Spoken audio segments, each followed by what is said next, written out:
আমাদের দেশে কিছু কিছু ভাইয়ের সবরা কয় মিলাদুন নবী মানি না, সিরাতুন নবী কায়েম করি। কথা কোন ঠিক না ঠিক?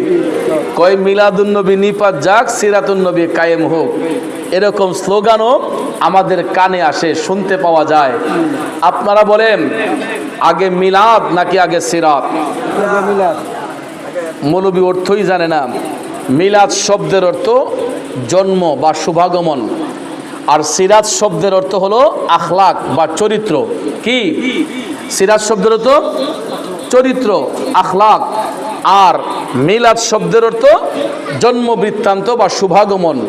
তো মিলাদুন নবী, নবীর জন্ম বৃত্তান্ত, নবীর শুভাগমন, এটা আমাদের জন্য খুশি না বেজার? এই জন্য আমরা এটা আনন্দের সহিত পালন করি। ঈদে মিলাদুন নবী, নবীর শুভ জন্ম, শুভ আগমন, এটা মুমিনদের জন্য খুশির বিষয়। সিরাতুন নবী সাল্লাল্লাহু আলাইহি ওয়াসাল্লাম, অর্থাৎ নবীজির আখলাক মোবারক। সিরাত মানে চরিত্র, সিরাতুন নবী নবীর চরিত্র।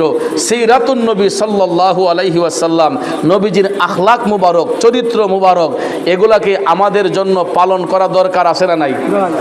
নবীর জীবনী অনুসরণ করে, নবীর আখলাক, নবীর চরিত্র ধারণ করে চলা আমাদের দরকার আছে না? তাহলে যদি রসুলের শুভাগমন না হতো, আমরা কি নবীজির সিরাত পাইতাম? তাহলে আগে মিলাদ না আগে সিরাত?